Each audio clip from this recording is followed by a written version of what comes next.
आथिखालनि थासारिफोरखौ जोङो इसोरनि आखायाव गथायनो नागिरदों जाहाथे जोंनि गेजेराव खौसेथि अनलायनाय बे थायो आरो बेबायदि जोङो इसोरनि खाथियाव जोङो आर'ज खालामदों जाहाथे जोंनि गेजेरावहा जेबो दाङाबाजि थाया सरकाराबो जोंनि सायाव जाहाथे जेबो साना आरो जोंबो जों सरकारजों गोरोबना थानो हायो बेनिखायनो जोङो दिनै सोरजिगिरि आफा इसोरनियावहा जोङो आर'ज खालामनाय बे समखौ लानाय जाबाय आथिखालनि बेलायावहा सरकारा खृष्टान गेजेराव अयथासार खालामदों होननानै जों मिथिदोंब्लाबो जों थिग बुंनो हाया जों खावलायोसो बिथांमोना बे जोंनि उदांस्रि भारतआव बेखि जोंनि आसामाव गासै धोरोमनि मानसि गासै जाथि जों खौसेथि थानांगौ आरो जोंनि गेजेरावहा जेबो दाङाबाजि जानो नाङा आरो दैदेनगिरि बिथांमोना जि रायजो सालायदों सासनगिरि बिथांमोना गासैखौबो मोजाङै खौसेथियै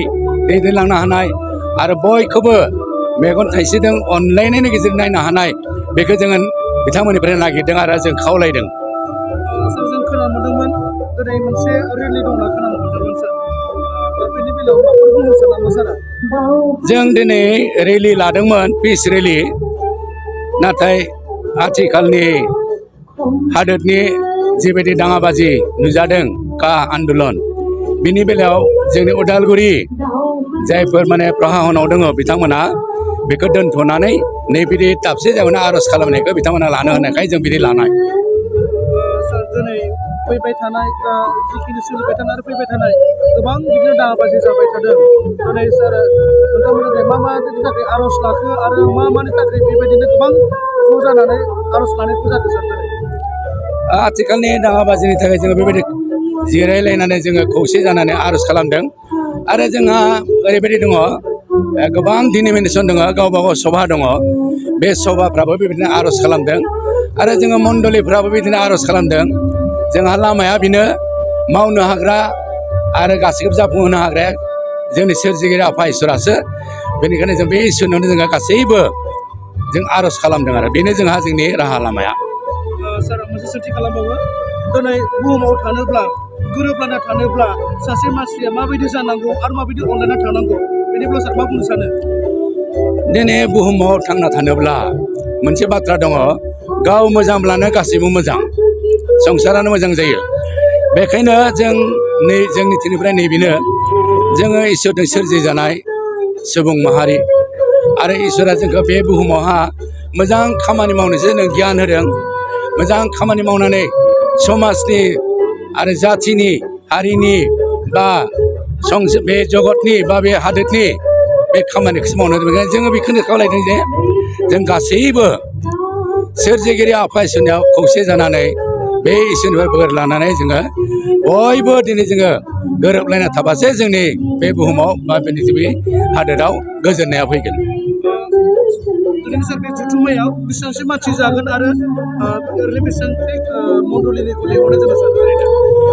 जों दिनैनि बे जथुम्मायावहा जों आसा खालामदोंमोन 4-5 रोजा नाथाय दायो 3 रोजानि खाथियाव फैबाय आरो जोंहा मण्डलि हिसाबै जोङो गासै डिनोमिनेसन बे डिनोमिनेसननिफ्राय आदिबासि सान्थालि नेपालि बर' असमिया गासै लानानै जों सान्दों 350 मण्डलिफोर दङ गेदेर फिसा बे मण्डलनिफ्राय फोथारिफ्रा फैनानै बेयाव बाहागो लाफैदों। नोंथांमोनहा गावबा गावनि गथ'खौ काराटेनि सासे राफोद गेलेगिरि खालामनो गोसो दं नामा? हादरसायारि, हादरारि, हादर गेजेरारि थाखोसिम गेलेग्रा खालामनो गोसो दंब्ला नोंथाङा गोबाव दा खालामसै। सासे राफोद रोंखा-राखा काराटे गेलेगिरि खालामनो थाखाय नोंथाङा जानजि खाफ्रादो आरो मुं थिसनहैदो सोलिफु फोरोंसालि बलामगुरि काराटे एकाडेमियाव। रोखा खौरांनि थाखाय 8720903713 मबाइल नाम्बाराव कन्टेक्ट खालामनो हागोन।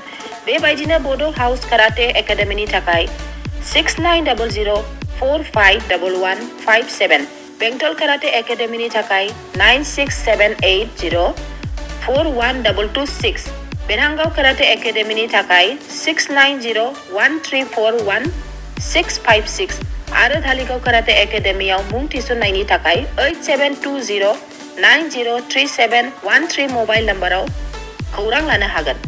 मख'जाथावदि बे सोलोंसालिनिफ्राय सिगांनिफ्रायनो हादरसायारि, हादरारि, हादर गेजेरारि थाखोनि बादायलायनायाव गोबां फरायसाफोरा बान्था मोननो हाबोदों।